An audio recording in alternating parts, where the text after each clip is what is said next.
All right, what's up, my peeps? Joshua Smith here with another GSD Mode podcast, weekly real estate tip, where every single week I come to you delivering different tips, tactics, and strategies that I've learned on my almost 20-year-long real estate journey that allowed me to become one of the top realtors and team leaders on the planet, with selling well over 7,000 homes, as well as with coaching and mentoring over 5,000 realtors, team leaders, and broker owners, and sharing this information with you so that way you can take this information, apply it to your real estate business so you can go out there and continue to succeed, thrive, and crush it inside your own real estate business. All right, so today I wanted to talk to you as we are getting so damn close to these new NAR changes coming into full effect. Now, NAR has this in place where, okay, we got to roll these all out by August 17th. Your MLS, your state might have a different date and timeline on that. As an example, here in the state of Arizona, according to Arizona Association of Realtors, we got to have, we're rolling out August 1st, which is great, right? Because that gives us a couple week head start on maybe a lot of other states, other MLSs out there. But as we're getting closer to this, and as we've gathered more information, I've gathered more information on this, I wanted to create one last video, one last podcast, just a very high level boil down or high level breakdown, I should say, of okay, what are the essentials that we need to hone in and dial in, even though we have limited amounts of time to get these honed in, dialed in. But what are the highest level things that we got to pay attention to that are going to make the biggest immediate impact with our overall results, with the rollout of these changes, making sure that we are not just surviving, but we're adapting and shifting in such a way where we go out there and thrive within this opportunity. Because the reality is this, look, I don't look at this as a negative, and I get it. I'm not saying that, I'm happy about all these lawsuits. I'm not saying that I'm necessarily happy with all these changes. I'm not saying that I think that all of these changes are a good thing for the industry and good thing for the consumer, so I'm not saying that. I'm not here to debate that.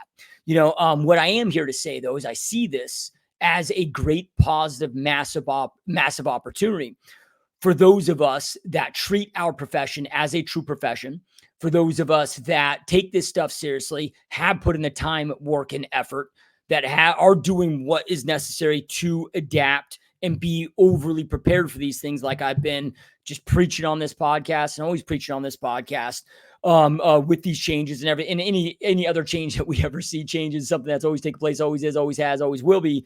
But being this massive opportunity, because the vast majority of our industry is underprepared. And look, I don't want to see others in our industry hurt from these changes or any other change, whether that change be market shift, interest rates, whatever it may be, or changes like, with what we're seeing now with the lawsuits and changing the way that we have to do business and the way we operate. But we were never promised that there wouldn't be change, right? And it's just, we've got to roll with the punches, and we got to go out there, and whether we like them or not, we got to adapt accordingly. But being a big opportunity, for those that are prepared, because again, there's so many, the vast majority, I would say about 95% of, and when I say this, I don't have a stat to back this up. When I say that 95% of the industry is not prepared or underprepared for this stuff, that's just my best guess based on the insane amounts of conversations that I'm having, not just with real estate agents, but also team leaders and broker owners at all levels. Man, I'm seeing a lot of people that just really don't know what the hell is going on, that are extremely not prepared at all. Even though that, like in my market, we got less than 7 days of a rollout before a rollout. In most markets, maybe 3-week rollout with this. But anyway, with that, change always creates massive opportunity. So there are 3 things, as I've learned more about this. I mean, myself, my team, my office manager, I mean, we've spent, I couldn't even calculate the amount of hours, 100 hours, maybe, and not just, trainings and knowledge and learning. And, my office manager, I mean, still to this point is taking multiple different webinars and trainings every single day from different attorneys and different industry experts, because they all have different perspectives, different interpretation of this stuff.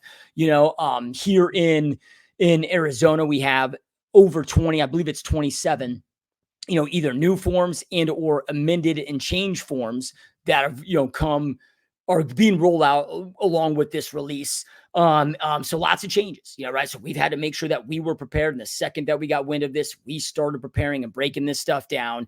And I've created a lot of podcasts on, do these 11 things, do these, whatever. But with all that being said, as I've invested all of this time and right before this rollout here, I boil it down to like three things. Like you nail these three things, get these three things done, right. Like you are going to succeed overall with this rollout at a high level. Okay, so what are these three things? Okay, the first thing is education.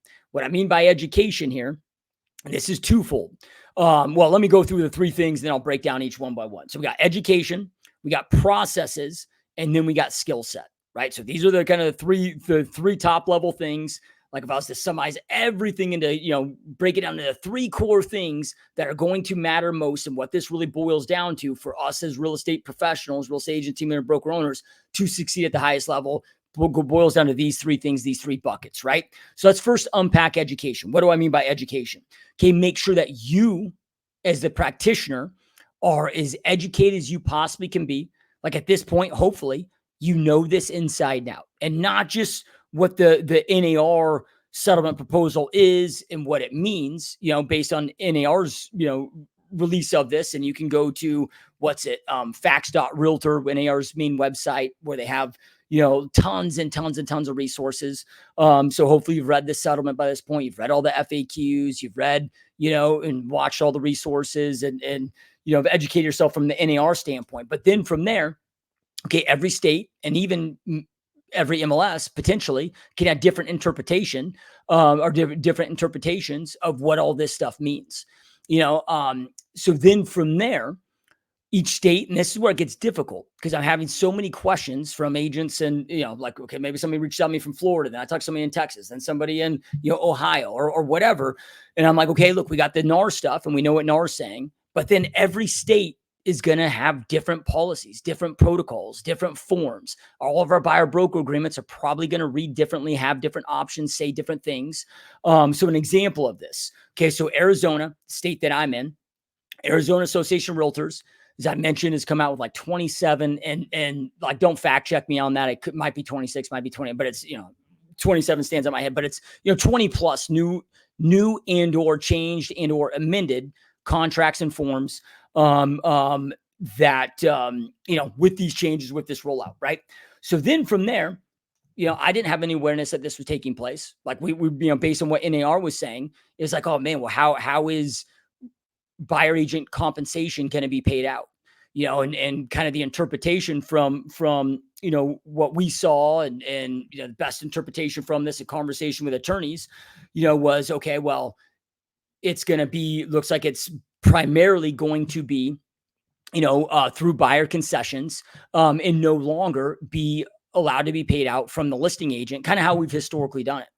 Well, then I was surprised to see in one of the new documents, one of the new forms, that we can get a seller to sign. Now we got to get it signed up front before we get offers or whatever. And when I say this, like, I'm not playing attorney, I'm not playing designated broker. This is just my interpretation of this right now. I could be wrong on this. With this specific form, this is a brand new form that just came out.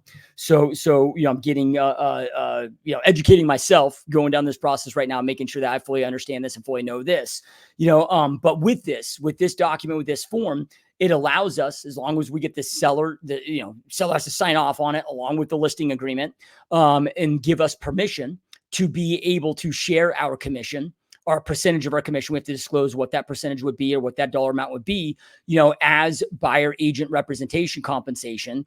So essentially, like with this form, I'm like, holy crap. Like, we've been making a big deal out of how this is going to play out, or all the different ways that can play out. But this document allows us to continue doing business as normal. Yeah, right.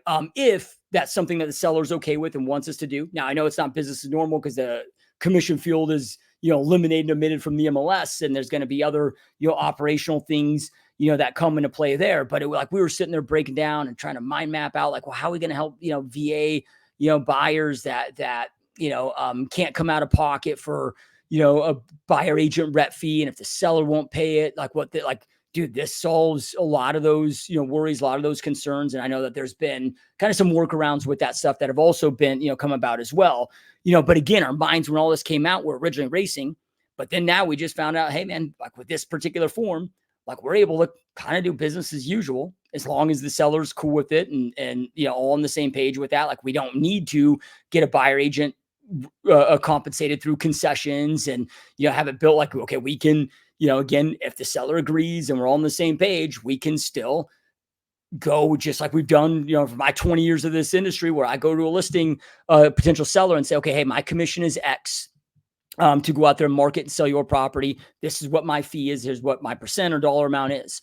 Now, in the event another real estate agent brings a buyer, has a buyer, they bring the buyer. That buyer, falls in love with your home, brings us an offer. We're all on agreeable terms.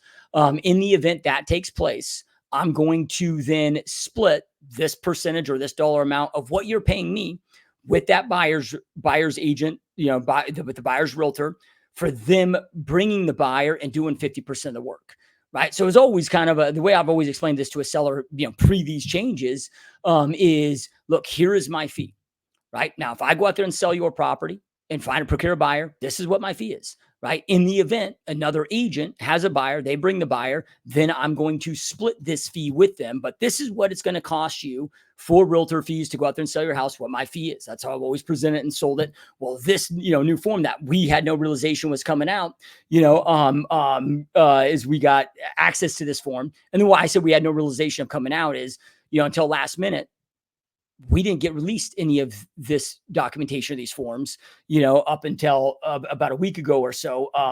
And then even then it was, sprinkled out a little bit here, a little bit there, a little bit, right. So we're still, still dissecting these, still doing everything but making sure, I guess where I'm going here is making sure that you, as the professional, as the real estate practitioner, are fully educated on, okay, what do we got to do to be compliant with NAR and with these changes? But then on your state level, your possibly even your board level, and then on your broker level, your brokerage level, like what is allowed, what is not allowed, what's their interpretation of this, and what must you follow to make sure that you're protected, that your clients are protected. Like you should know this stuff inside and out. And it's so funny. We're in a mastermind the other day with, my team manager who really kind of runs, the show and inside my real estate team. I mean, she's been on so many webinars, so many trainings of this stuff, talking to so many attorneys. I mean, she's just a rock star, right? But then she made a comment. She's like, wow, I got a couple more, because we always have to set a mastery commitment for the week. She's like, yeah, I got a couple more webinars, a couple more attorneys that I'm jumping on. And she's like, every attorney kind of has different interpretations and gives, their different view of how they see this and their recommendations and different way to protect yourself, different things to watch out for, because again, there was a lot of gray area as this stuff, got released initially. But like I said to her, I'm like, hey, there's no such thing as being too prepared, right? So you're better off being way overly prepared, which she has done and made sure that we are, my agents and so forth is a company, are over prepared. I mean, we beat this stuff to death, and is these new forms are getting released, we're having to now beat it to death again, when it comes to that. But okay, I'm now beating this topic to death, but this is twofold again. So making sure that you're extremely well educated, and again, every state's going to be different. Don't go to a freaking Facebook group. What I mean by that is there's always big, free Facebook groups and whatnot, out there. Cause look, your state might be different. Your board might be different. What your broker does or policies internally might be different. Like go to the sources that have the accurate information. Cause like I can tell you how I'm going to operate and what we're doing here in Arizona, but how do you know I'm doing it right? Hopefully I am, right? But how do you know that agent you're getting that piece of advice from is, number one, doing it right? Number two, even if they are doing it right, that might be right by their state, by their board, by their brokerage. That may not be right by your state, your board, your brokerage. Okay. Then from there, stage number two of the education, element is to make sure the more knowledge that you have, the more that you can transfer that knowledge to the consumer, to your customers, to your potential customers. Yeah. Right. So we want to make sure that they're obviously extremely educated on what all of this means. And again, the more educated that you are, the easier it is to educate them, and make sure that they're well educated on this. Okay. So pillar number one is education. Okay. Pillar number two, item number two, that if you get dialed in, you will succeed with these, is processes. So why do I say processes? So processes are your step-by-step actions that you must take to go out there and get the desired outcome that you want. So if we take our strategies that we have, okay, process is just a step-by-step documentation of those strategies, right? So it's taking what's in your head, taking it out of your head, putting on the paper, and then taking those processes and having those live within systems. So everything is done the same way each and every single time to ensure things aren't missed. So we can deliver the same result, do the same things every single, the time in the first place. So many people, and the reason why I say processes and not systems is so many realtors, team leaders, or broker owners. One of the number one reasons that, not number one reasons, but one of the big reasons that people will hire me as their coach or consultant, for their real estate business, is because they need systems help. Right. And I just happens to be one of my areas of expertise is, how do we go out there and operate efficiently and effectively and, automation, all this stuff, so we increase our capacities at the highest level. So I'm a system and process freak. But here's why most people have so many issues with systems is it all comes down to our processes, right? Systems only exist for your processes to live, to ensure that they execute on the same way each and every single time, so things don't get missed, and then we can execute them on the most effective and efficient manner. So the reason why I'm stressing processes, not systems, is for that reason. But the reason why I'm stressing processes and why this is so damn important is all of this is going to create a bunch of additional new work for all of us. Now you can bitch, moan, and whine if it's unnecessary, necessary. Yeah, what? But look, dude, it just is what it is. Bitch, moan, and whining isn't going to do you any good. It's like when I hear people, whining about NAR, whining about, whatever, and I'm like, look, I'm not. I'm not. When I say this, I don't want to say that I'm disagreeing with you. What I'm saying is it's just a useless allocation of your energy, time, and focus. It is what it is. Right? Like we just got to adapt and do what we got to do. And like it's out of our control, of how, look, we can't go back and change it. Like these changes are in place. I had somebody ask me the other day, oh, when you think of the election, let's just say, Trump gets elected, do you think that this stuff's going to change? And I'm like, no, right. And when I say that, it's like, okay, this is in place for 5 years. Yeah. Right. And then we got with the DOJ is going and now is Trump, if Trump gets in, I'm not trying to make this a political thing, but, I'm just sitting there saying, okay, like, with a different administration, maybe they get the, leadership of the DOJ to back off a little bit on this, not put so much, like who knows what that would look like, but we know with these NAR changes, hey, this is what we got for the next 5 years. Yeah, right. And then we'll see. Now there could be additional changes on top of that if depending on what the DOJ does and how reckless realtors and brokers are out there and with more lawsuits. One of the reasons why the education element is so essential is, well, education's always like you should always know your stuff. But what's mind blowing is like, dude, most real estate agents don't even know their own purchase contract. They don't even know if I were like when I do this all the time internally, like when I'm kind of testing agents or putting my agents through my onboarding within my real estate team. I'll be like, okay, sit down and explain I want you to go line by line with the contract to me, explain what each of those line means. Like pretend I'm a buyer, pretend I don't know real estate, like break this down and simplify and explain this to me. Like the vast majority of them. Now this is when they're, new joining my team. Like we make sure that as soon as they join, like they're getting educated and becoming a professional when it comes to, like, you got to know your stuff, right. But okay. So just when, with that target on the back that we have right now, and the attorneys have been very clear on this. Like, look, because a lot of people are going to be looking for like little kind of workarounds and little, whatever with this stuff. But they've been very clear of, hey, we're watching you. And if you think you can get around by not abiding to a T to these policies, you got something else coming. Yeah, right. So, okay, we might have a lot of future potential changes because of that. So we'll see where this goes. But regardless, I guess where I'm going with this when it comes to processes, this is going to create more work for all of us. So just think about this. Okay, now that co-broke field is going to be gone from the MLS. Now, some of you may know this or not know this, but I own a website and CRM company, Perfect Storm. So that syndicates on the websites. We syndicate with the IDXs, each MLS and pull the data in. And I've had a lot of customers and a lot of people ask me questions of, well, are you going to, create some kind of a special field that then, brings in what that compensation is because it's allowed to be on the website. Well, again, if we break down the NAR rules and the interpretation of this, it cannot be on the IDX feed on a listing on a website. Yeah, right. Like that is not allowed to be on there. Now, if NAR is saying, which they do say in the proposed settlement statement, it can be on your website, just not on the, the IDX feed, of that website. Okay, does that mean it can be on a, I don't create a separate blog page and just list all our properties, and if there's compensation being offered, that's going to be allowed, and we'll kind of see. And again, this is going to be, it seems like, at least from what I'm hearing from those in California, they're being really strict in saying, like a hard no on that. And again, I could be wrong. I'm not in California. It's not my job to know California's real estate law when it comes to that.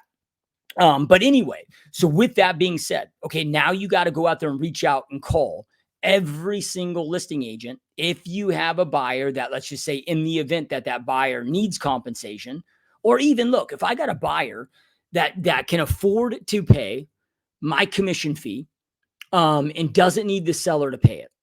Okay, well, me as a real estate agent, I'm going to do everything I can to get them to have to avoid paying that fee and to be able to get the seller to cover that if they don't have to pay it.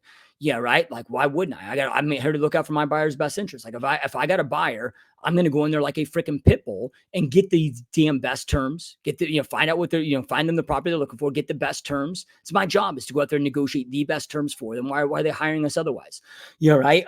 So then from there, like, I got to get that intel. But let's just say it's in the event that they absolutely need, concessions, or an element of buyer agent rep fee to which is going to be most buyers, whether they're not going to be able to afford to have this out of pocket. So then now I got to call every single listing agent. Yeah, right. Get them on the phone. Well, what's been your experience with being able to get other real estate agents on the phone? Like, it's difficult, right? It's difficult to get them on the phone. Very difficult to get callbacks. Yeah, right. Vice versa. You got all these listings. Now, before every single showing, you're going to be getting blown up. Yeah, right. With those. So those are just two examples of how this is going to create a hell of a lot more work, for all of us. So what you don't want to allow to happen is, okay, now that this creates more work, okay, well, then all of a sudden your production goes down. So you're making less money for the same amount of units. Like you're going to be working the same amount of hours, or maybe even harder to go out there and sell less homes and make less money. Unless your processes are dialed in, right? When our processes are dialed in, it allows us to become that much more effective, that much more efficient. So then we can go out there and get more done in less time, right? So if you want to make it where hopefully you can do the same production in the same amount of time and that doesn't get diminished, that's only going to be possible. Or one of the ways that's going to help ensure that it's possible is by having your processes dialed in. And if you get them dialed in enough, even with these changes, the more work added, okay, you should be able to do more, more production in the same amount of time. So, okay, education, processes, and then the last element, third element here, skill set. So I'm talking about skill set, right? So this is just, so when I look at skill set, this is how good are you at doing the thing that you're doing, right? So some of the key skills that you're going to have to get dialed in is, okay, and these are things that we should have all dialed in anyway, but it's going to become that much more important, as these new changes and more changes beyond this roll out. Okay, your ability to go out there and become a world-class presenter. So your buyer consultations, your listing presentations, it's going to be that, it's always been important, but arguably could become that much more important. If you have to have a buyer broker agreement signed now before you meet them in person, like if you're in a real estate like mine, where we get a lot of buyers that, are flying out here that we haven't met yet, but before I can go show them a single house, we haven't met yet in person. Now I got to get them to sign a, buyer broker agreement for X amount of period of time where they're, having to agree to pay me X fee, right? Like we don't have the opportunity now to go out there and show them, maybe, spend a weekend showing them a few homes first. I mean, most agents, let's just cut to the chase here. Most real estate agents have never done buyer broker agreements, have never done it, even though they've been in the business 10, 20 years, the vast majority don't, but no longer is that an option. So, okay, you're going to be able to, and when it comes to a great presentation, there's 4 components to a great presentation. Should inform and educate, should articulate your value, should handle any objections, AKA concerns, and lead seamlessly into the close, right? So that can be, just a little audit that you can do in your presentations of, do I have a world-class presentation in place? If you have a world-class presentation in place, like you should be converting about 90% or above, both on your listing presentation and your buyer consultation, getting those buyer broker agreements signed in. So you're going to have to step up your presentation game. You're going to have to step up your negotiation skills, both on, okay, getting listings, right? On the buy side, articulating that value with your investor clients, whatever that may be. But then, Okay. I was just having this conversation with an agent friend of mine just the other day. He's like, well, what do I do, man? If I'm calling these sellers and I got a buyer and the buyer needs, the buyer agent rep fee to be paid for through, concessions or whatever, but the seller, I'm talking listing agent, the seller's saying no, but the buyer still loves that property. I'm like, okay, for me, I treat that no different than is if they were to, like, if a buyer needs just concessions for closing costs. Yeah, right. So with that, okay, first off, if any listing agent ever tells me, okay, the seller is not willing to pay a buyer agent rep fee. Okay, well, in my opinion, now this might piss some of you off, but in my opinion, that is a bad real estate agent. That just told me that. Now I get what they're saying. Maybe they've been instructed that on the seller. Yeah, right. Now I might have a seller that sits there and says, hey, I'm not willing to pay a buyer agent rep fee. Yeah, right. Well, then from there, I'm going to have a conversation with the seller. Okay, well, let me ask you this. Is it most important to you that you just don't pay this fee? Or is it most important to you that you net the most amount for your home as you possibly can? And my guess is, we've already had some experience with this because, once this news hit, we already had sellers sitting there saying, well, I thought I didn't have to pay that anymore. So we already have a lot of at bats with this and combating this. But then when this, seller, like every seller I've ever asked that to says, it's not that they hate realtors, otherwise they'd be hiring me. Yeah. Right. It's well, I want to net the most I possibly can. That's why I don't have to pay that fee. Okay. So now let's just say we get a buyer that really wants to buy your home. But they have an agent and they need you to compensate that agent because they don't have the additional funds to come out of pocket. But they're able to increase the price to build that in, where then that also covers the fee. So you net the same amount. So now that situation, you're not willing then to pay a buyer agent rep fee, even though you're netting the amount that you need to net.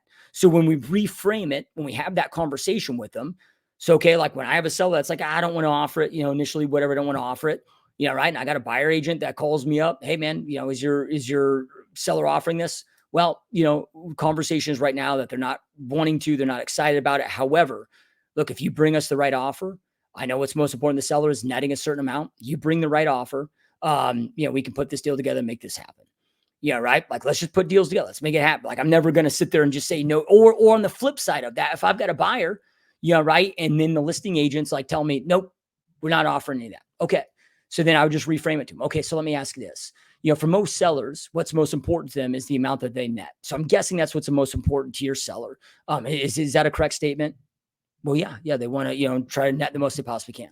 Okay, so if we were to bring in an offer, and I need my buyer, buyer rep fee needs to get paid through, by the seller through concessions, in this event. But if we were able to bring an offer and structure it in such a way where your seller was able to net what they needed to net, even after paying the buyer agent rep fee, then at that point, based on what you told me, that what's most important to your seller is netting the most amount they possibly can, sounds to me like they would then be open to reviewing that offer, and sounds like we could possibly put a deal together. Is that a fair statement?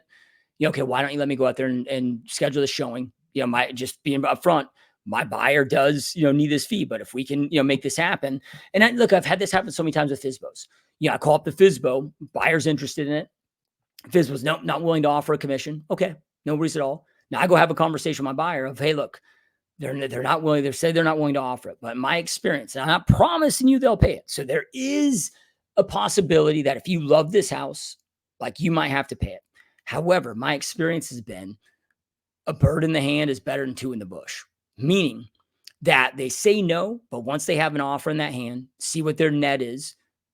Most cases, they're then have a change of heart, change of mind, and they're willing to pay it. So with that being said, again, there could be a chance that you have to pay it, but there can be a chance to equal chance, right? I can't promise anything, but there can also be a chance that we can get them to, cover that fee and pay the commission. So that being said, is this something that you still are interested in and want to take a look at? Like, I'll give them the choice, but I've had so many FSBOs tell me, no, we won't pay it, bring them an offer, and then they end up paying it. Like, once you got that thing in hand, right?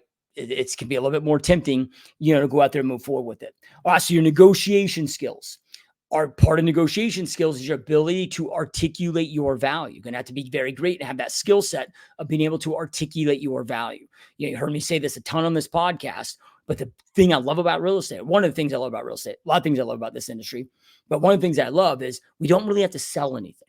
You're not having to hard sell anybody on buying or selling real estate. They're already sold on the fact they want to buy and sell real estate.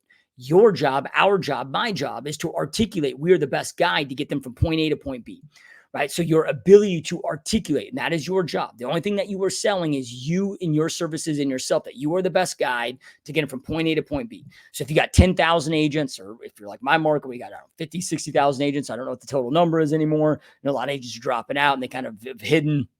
And NAR has, we don't know state by state, the amount of NAR members anymore with that. But for a long time, we were, above 60,000 agents, just in my marketplace. So whatever the number is. So I'm always looking at this. Okay. Like, how am I differentiating myself from the other 59,999?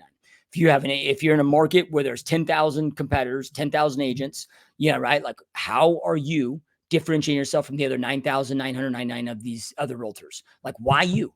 Why shouldn't they go out there and pick one of the other 9,999? Why should they pick you? You got to have that skill set to be able to articulate your value, right? Then from there, selling the value of the appointment, that's going to be extremely important. That's going to be extremely critical. Especially on that buy side, for those of you this is new to, selling the value of the appointment. When I talk about the value of the appointment, why you need to meet with them. They got to make sure to understand that they know why it's a value to them, right? So being able to articulate why this is a benefit for you, how this is of interest of, for you, and something that I always work with my agents on, and we kind of obsess over is because I want the appointment as soon as possible, right? So dude, they're not looking to buy or sell for 8 months. I want that appointment right now today. I know that's opposite what a lot of people do in this industry, but I find like whatever people say that their timeline is, cut that in half, and that's probably more reality, but then from there, the vast majority of buyers and sellers go with the first agent that they meet with and connect with in person. Now, if I meet with them today and they end up buying or selling in 8 months and I don't get that business, that's not their fault. I dropped the ball then. Right. So I want that appointment. I want to get to face. I don't even care what that timeline is. I just want to get to face because I'm always playing the immediate game, the middle game, and that long game. But okay, if somebody's not looking to buy or sell for 8 or not, or buy or sell for 8 months, well, I got to articulate what value it is to them as to why they should take time out of their busy life to meet with me right now. And as to why it's a value to them. That's the key thing. You got to be like, you've probably heard the analogy WIFM, right? WIFM. What's in it for me? And that's what you got to be thinking. What's in it for them? And you got to be good at being able to explain and give a reason as to why it makes sense, what they're going to gain from this, what they're going to gather from this, other elements of skill set, especially in this current economy, even though this has not much to do with the NAR stuff, but a lot of this low hanging fruit is dried up with record high housing prices, the highest real estate's ever been in recorded history. And being the most unaffordable time to go out there and acquire real estate, in recorded history, most unaffordable time to be alive as a U.S. citizen in recorded history, and then stack on interest rates. So we're in this unaffordability crisis, right? So all this low-hanging fruit is dried up, so like, man, your skill set of being able to follow up properly, convert those leads properly, maximize conversion rates. Talk a lot about this in this podcast, but your skill set of, having effective conversations, how to set up your pre-frame. So pre-framing those conversations, your skill set of the ability to be able to remove sales resistance, your skill set to have the ability to identify core root objections, AKA concerns, unpack those, and keep that conversation moving forward. So you can go out there and set the appointment, your ability and skill set to making them feel comfortable. That word feel is extremely important with the era that we're in with human behavior. People are more sensitive and easily triggered than ever before. Like, you got to make them feel comfortable. Like, if you have a very low, and I see this as a massive problem all the time with agents right now, but okay, if your conversational appointment set rate is low, or your appointment set to conduction rate is low, one of the big triggers, one of the big reasons, to that can be, because you're not making them feel comfortable enough. Right. Especially on the appointment set to conduction. Like, if that ratio, let's just say your appointment set to conduction ratio is 50%, which is industry average, it really should be 75%. It's like, there's 4 reasons, to why that is and what you can immediately do to go out there and turn that around. Right. Like, reason number 1, you're not selling enough value in the appointment. We already talked about that. Reason number 2, you're not making them feel comfortable. Part of a defense mechanism that people do is they'll schedule an appointment knowing that they can cancel with you or no show. So they'll do that as a defense mechanism, because when you don't make them feel comfortable, right, when they feel being like they're being sold, when they feel threatened, they go in the croc portion of the brain, triggers fight or flight mode, and they're looking to do that fight or flight. So they're just looking to get the hell out of that situation, get the hell off that phone. If I just got to book an appointment with you, knowing I can no show or cancel with you, okay, that just gets me off the phone, gives me an easy out. Yeah, right. Those are the people that aren't fighting you. They're trying to flight out of that situation. So we got to make sure that they feel extremely comfortable, through that process. So you got to have the skill set to be able to do that. Okay. The other two things, as to why your show rates would be low, is you're setting the appointment too far out. Right. So I want to set that appointment, within 24 hours. I mean, same day if I can, that can be difficult, but within 24 hours, 48 hours, worst case, the more 72 hours and beyond exponentially increases no-show rates, or cancellation rates. And then from there, lack of an effective confirmation process. Right. So all of these things, like, you really got to hone in that skill set, or skill sets. So the way to think of skill set is, how good am I at doing the thing that I'm executing on? Right? Like, you and I, we can go on the same number of listing presentations. You, me, there's 10 of us go on the same number of listing presentations. Okay. We're probably all going to have different conversion rates. The one with the highest skill set that has the highest conversion rate. This is how you can, when it comes to skill set, really all these things I'm talking about today, but especially skill set, process, and strategy. This is how you can go out there and 2, 3, sometimes even 4x or more your business without having to work more hours. And I'm not here to sit there and say, oh, you don't need to work hard. Like, you got to work hard, but it's also about working smart. A lot of people just create so much unnecessary resistance because they're just shitty at what they do, and I don't mean to be a jerk with that, but I hear people all the time, like, oh, they just think that they're good at this stuff. They get arrogant. They don't allow themselves to grow and expand and improve that skill set, with this, they're to get up their conversion numbers. Because if you go from, and this is not uncommon this is something very common I see on the free coaching calls that I do with, podcast listeners. And if you want to schedule a free coaching call with me, you can go to www.gsdmode.com/Zoom call, www.gsdmode.com/Zoom call, where I'll do a deep dive, break down your business, and give you any feedback, give you my recommended strategy, get from where you're at to where you're looking to go. It's 100% free, 60-minute long Zoom call, really powerful. Promise it won't waste your time. Like, I'm here to support and help. I have no agenda on these calls other than to support you at the highest possible level. So someone to take advantage of, let's rock and roll. You can go there and schedule that. So then from there though, here's an example, one I had the other day. So this person's calling expireds. Now their dial to conversation rate, fantastic, 16%. So where we want to see it. Now, conversation to appointment set rate was like 1 out of 98. Okay. Based on where they're at in their business, how long they've been hitting this lead source, it should be 1 out of 50 at a minimum, because this was somebody that's only been doing this, like 3 months, but they had a lot of dials, over like 4,200 dials in 3 months. So they're doing a lot of volume. And again, answer rates, great. So they're having enough conversations. So the issue is in the amount of dials. The issue is in the conversation, the number of conversations. The issue right then and there, issue number one is their conversational appointment set rate was 50% lower than it should be at this time. Now they'll eventually be able to get that to 1 out of 25, but that usually takes about 6 to 9 months before we start seeing those numbers. Then from there, their appointment set to conduction rate was trying to go off memory here, about 3.5x lower than it should be. But when I did the math, I'm like, look, I mean, that's essentially like a 4x of your business or greater by just getting those two things dialed in. Both of those things are just quick process and skill set things that we can revert very quickly. So let me just ask you this. Do you like working hard and just getting a lower result? Or would you rather, work just as hard, but get 3 or 4 or 5x of the results out of just what you're doing? And this is what dialing in your skill set does. Yeah, right. Like, you have become better at the things that you are doing.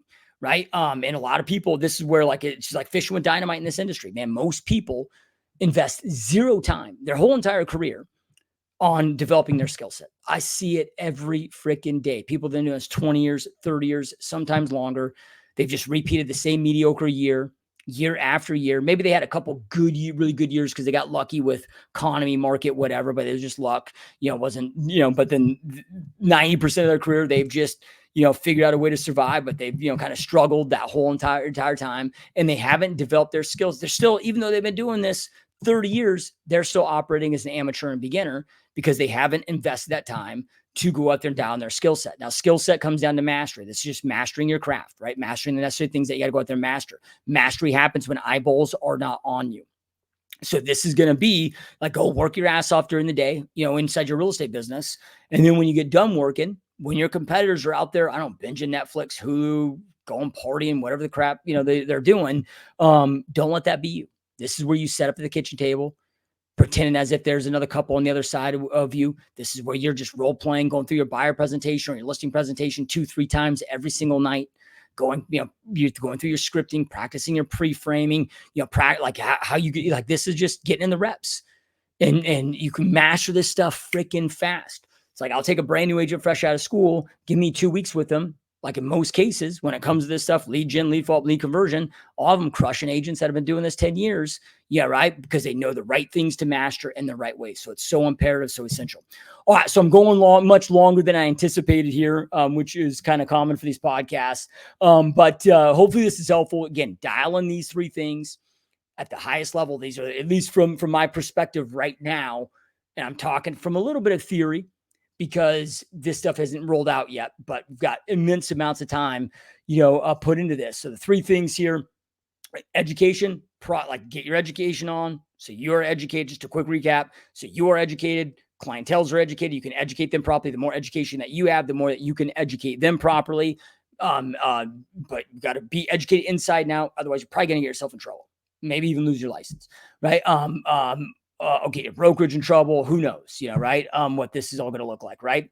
I'm not saying that from a place of, try to fear you, but hopefully this scares all of us a little bit. Like, we just freaking had to pay as an industry, like, what, over $1 billion of freaking lawsuits, right? And they're warning, threatening us, that, like, they're watching us under a microscope, I mean, it's not a fear to just chicken little skies falling fear porn people. No, it's a fear that we should have, because it's what we're living within. Now, it's not a fear of, I'm going to drop out of the industry, I'm going to quit. Like, massive opportunity right here, but you should take this stuff serious. That's, I guess, I'm always saying, maybe a better way than fear. Okay. Then processes, get your processes really refined, so you're operating efficient and as effective as possible, because this is going to create more work for all of us. We want to make sure that your capacity doesn't lower, where maybe you're used to closing 4 deals every single month like clockwork currently, and that's your max capacity as an individual agent.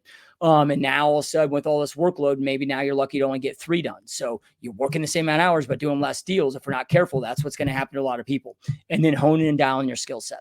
All right. So I hope this has been helpful. Again, if you want to schedule that free coaching call, www.gsdmode.com/Zoom call. All right, guys, appreciate you. Keep crushing it. Keep kicking ass. We'll see you next time. Peace.